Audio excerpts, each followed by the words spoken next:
Hello, this is Chef John from foodwishes.com with Russian tea cakes. That's right, these delicious cookies are neither Russian nor cakes. But if it makes you feel any better, they are great with tea. And besides that, because of their snowy appearance, they're perfect for the holidays, as well as being incredibly easy to make. So fair warning, if you are a fan of complicated procedures, you are not going to be a fan of this incredibly simple method. But anyway, let's go ahead and get started by getting our ingredients together. So in a bowl, I have a couple sticks of room temperature unsalted butter, to which we're going to add a packed third of a cup of powdered sugar. And right here you can see I definitely packed it, since I had a little trouble getting it out of the measuring cup. There we go. So we'll do some powdered sugar, also known as confectioner sugar, followed by a cup of finely chopped walnuts.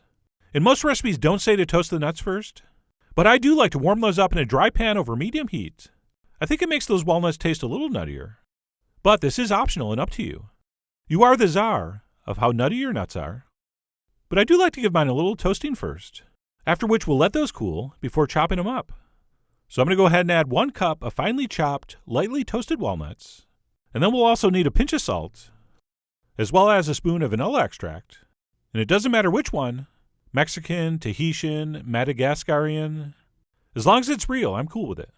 And then last but not least, we will add our all-purpose flour and get to mixing.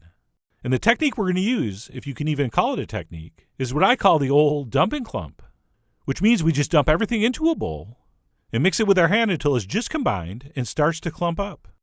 And I realize this goes against every acceptable, proper cookie making technique, but I can't even pretend to care because this works perfectly well. So all I want you to do is use 1 and or 2 hands until it's just combined and it starts to clump together, which means we could roll it into balls. And one great tip I'd like to pass along here, if you're not quite sure this dough is mixed enough, it's not. Okay, you'll know. So if you see flour or chunks of butter, just keep going until it looks something like this, which as I just mentioned is to the point where it kind of clumps together and we're able to roll some balls. And at this point we could stop and refrigerate this and roll them later, or we could just do it right now, which is what I'm going to do. And to assist me with that, as usual, I'm going to grab my trusty sorbet scoop, which theoretically is going to ensure each of these cookies is exactly the same size.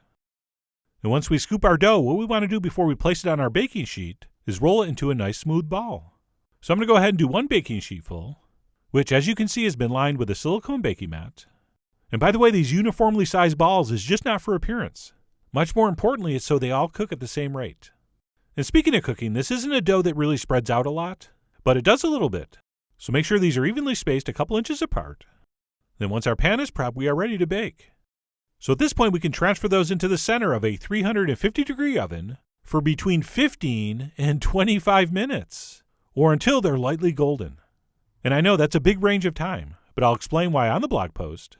But long story short, I feel that people generally undercook these. Okay, so as I said, I want to cook mine until they're lightly golden, and if we peek underneath, the bottom should look like this. Okay, a nice light golden brown. And like I said, I will review all the cooking time variables on the blog post. But assuming we've cooked ours long enough, here's what we're going to do. We're going to let these sit for exactly 5 minutes, at which point we're going to toss these in powdered sugar. And we're actually going to do this twice. So this first time, since the cookies are still warm, that powdered sugar is going to kind of melt into the surface and form what's almost kind of a thin frosting. So they're not going to look super great at this point, but that's fine. Because what we're going to do after we give them this initial coating is let them cool completely and then toss them again. And it's the second application of powdered sugar which really gives them their signature look. And by the way, some people just like to dust the tops so that you can see a little bit of that cookie coming through. But I do prefer to coat them as much as possible. I mean, for me, when it comes to Russian tea cakes, if they're not white, they ain't right. So I'm going to go ahead and finish off that second coating. And then once our tea cakes have been sugared a second time, they are finally ready to serve. With, yes, 1 more final dusting of sugar to garnish. And no, this video is not sponsored by the powdered sugar industry. It should be, but it's not. But anyway, I'm going to finish up with a little bit of hot tea. Well, actually, room temperature prop tea, but still. And our Russian tea cakes are ready to enjoy.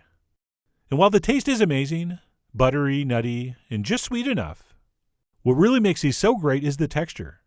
I mean, they feel firm, but when you bite into them, they basically just disintegrate under tooth into something that I like to describe as very pleasantly sandy, which might sound a little weird, but you try these and you'll know exactly what I'm talking about, okay?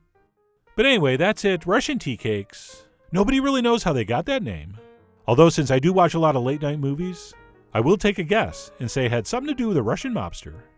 But anyway, mysterious names aside, these are very delicious, super easy to make, and because of their appearance, are perfect for all these upcoming holiday parties. So I really do hope you give these a try soon. Head over to foodwishes.com for all the ingredient amounts and more info as usual.